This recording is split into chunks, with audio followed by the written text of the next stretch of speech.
आप सर, जवाब समझना मेरा काम नहीं है, जनता समझ रही है। सवाल आप ये नहीं समझे कि विपक्ष जो है वो क्लियर है या नहीं कि उनका चेहरा कौन होगा। बीजेपी से तो क्लियर है कि प्रधानमंत्री मोदी के नाम पर वो चुनाव लड़ेंगे। विपक्ष बिल्कुल, विपक्ष में मुझे बताइए, वो कह रहे हैं कि ममता बनर्जी हमारा चेहरा है और वही होंगी, उनकी अगुवाई में विपक्ष लड़ेगा। किसी के हर पार्टी अपने नेता को आगे बढ़ाना चाहेगी, इसमें कोई दो राय नहीं है। गठबंधन में है, आप नीतीश जी के नाम का समर्थन करेंगे?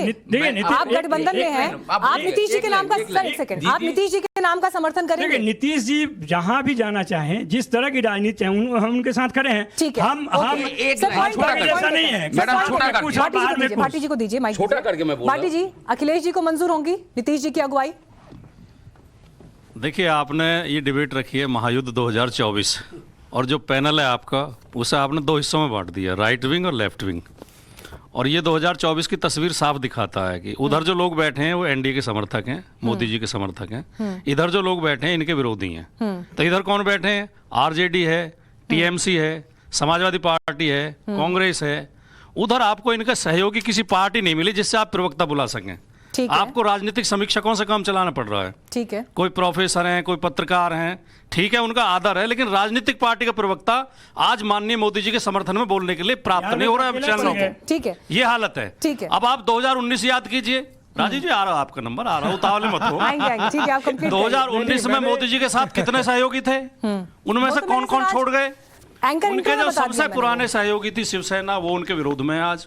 उनका जो दूसरे सबसे पुराने सहयोगी थे अकाली दल पंजाब में, वो उनके साथ नहीं है। नीतीश कुमार जी उनके साथ नहीं है। और छोटी छोटी पार्टियां, आप चारों तरफ नजर दौड़ाइए। और मैं एक बात और कह दूं आपसे, आपने जो सवाल पूछा था शुरू में कि कौन व्यक्ति, और अभी भी कह रही हैं आप, कौन? अखिलेश जी को मंजूर होगा? अखिलेश जी को सब कुछ मंजूर होगा। अखिलेश जी विपक्ष के साथ रहेंगे। वो तो कह रहे हैं कि यूपी से होगा प्रधानमंत्री पद का अगला चेहरा। मैं आपको देखिए स्पष्ट कर देता हूं, अखिलेश जी 2024 में प्रधानमंत्री पद के दावेदार नहीं है। ठीक है, लेकिन अखिलेश जी का संकल्प है कि 2024 में भारतीय जनता पार्टी की सरकार नहीं बनने देनी है, मोदी जी को प्रधानमंत्री नहीं बनने देना। ठीक है, आखिरी बात बोल दूं, जो आपने सवाल पूछा। सर, मेरा सवाल ये है, नहीं, आपका सवाल जो व्यक्ति को लेकर था, आपने बड़ी अच्छी एनालॉजी दी। आपने कहा कि उस तरफ जो है मोदी जी के पक्ष में बोलने वाले लोग खड़े हैं, यहाँ पर जो है पूरा लेफ्ट खड़ा है या उनके विरोध में लोग खड़े हैं। लेकिन वहां से ये बात तो क्लियर है कि प्रधानमंत्री पद का चेहरा ये है, तो लेकिन यहाँ से चेहरा अखिलेश यादव होंगे, ममता बनर्जी होंगी, नीतीश कुमार होंगे। लेकिन आपने बीच में सवाल पूछ लिया। देखिए, व्यक्ति नहीं, व्यक्ति महत्वपूर्ण नहीं होता है, मुद्दा महत्वपूर्ण होता है। व्यक्ति नहीं लड़ता है, मुद्दा लड़ता है। आपने जो अभी कहा, किसी ने उधर से कहा कि मोदी जी के चेहरे पर चुनाव होगा, ये इस लोकतंत्र का, इस देश का दुर्भाग्य होगा। और व्यक्तियों के चेहरे पर चुनाव होंगे तो चुनाव घोषणा पत्र पे होना चाहिए, विचारधारा पे होना चाहिए, कार्यक्रमों पे होना चाहिए। तो समाजवादी पार्टी से कोई आम कार्यकर्ता के चेहरे पे चुनाव होगा? मीडिया हवा भरने की समाजवादी पार्टी से सर किसी आम आदमी के आम नेता, आम कार्यकर्ता के चेहरे पर चुनाव होगा? अखिलेश जी को ना खड़ा करके आगे चुनावी एजेंडे पे चुनाव लड़ते हैं। अच्छी बात है सर, तो चेहरा भी रख दीजिए ना। अखिलेश जी ने घोषणा की थी। अरे सर, आम कार्यकर्ता को खड़ा कर दीजिए ना। बिजली फ्री देंगे, मैं ये कह रही हूँ, लैपटॉप देंगे बेटियों को, ठीक है, वो सब बातें सबको पता है सर। अखिलेश जी से अलग क्या कभी कोई और चेहरा होगा जो समाजवादी पार्टी का मुख्यमंत्री पद का उम्मीदवार होगा उत्तर प्रदेश में? ये पॉसिबिलिटी है या नहीं सर? हाँ या ना? एक व्यक्ति बैठेगा कुर्सी पर, एक व्यक्ति बैठेगा, गठबंधन की सरकार बनेगी तो भी एक बैठेगा। लेकिन महत्वपूर्ण वो व्यक्ति नहीं होता, महत्वपूर्ण विचारधारा होती है, बिल्कुल कार्यक्रम होते हैं। मैं बिल्कुल सर, मैं भी तो ये पूछ रही हूँ आपसे। लेकिन वहीं पर जब आपका गठबंधन कांग्रेस के साथ हो जाता है, फिर वो गठबंधन टूट जाता है, वहां विचारधारा कहाँ जाती है समझ नहीं आता। तो फिर विचारधारा की बात कहाँ रह गई? जो राजनीति का दौर है वो गठबंधनों का दौर है। ठीक है सर, ये सर एक सेकंड, सब लोग एक एक बार बोल रहे हैं। मैं आऊंगी सर आपके पास, थोड़ा प्रतीक्षा करिए, थोड़ा वेट करिए, 2024 में समय है अभी। मीनाक्षी जी, अभी राजकुमार भाटी जी ने कहा कि भाजपा के साथ कोई एनडीए के वो छोड़ गए, ये छोड़ गए, वो छोड़ गए, कई दलों के नाम लिए। मजे की बात ये कि राष्ट्रपति उपराष्ट्रपति चुनाव में उन सभी ने भाजपा के साथ वोट दिया। मजे की बात ये भूल गई है कि वो एनडीए ही है।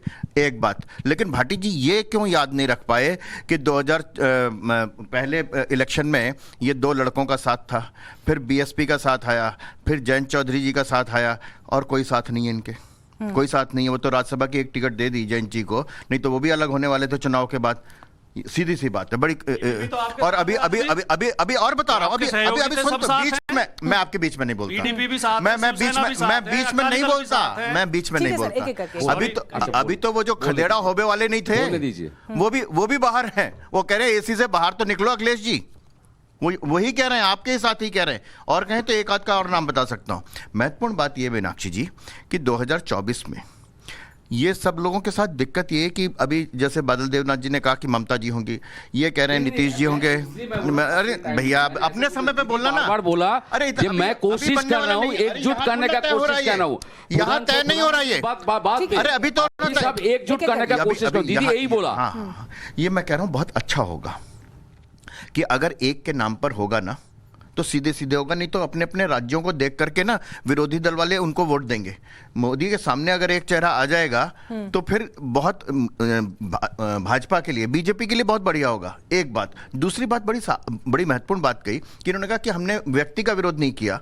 नवल किशोर जी ने कहा, मैं कह रहा हूं कि सोशल मीडिया भी है और चैनल भी है, सब दिखा रहे हैं नीतीश जी के बारे में व्यक्तिगत रूप से क्या क्या कहा है, वो शायद सार्वजनिक रूप से कहा भी नहीं जा सकता। नीतीश जी अकेले में सुनते तो होंगे, खैर उसको ऐसी बात नहीं है, अकेले में सुन करके कहते सुनते तो होंगे। और यही अपना नीतीश कुमार की पार्टी राष्ट्रपति 7 अगस्त को,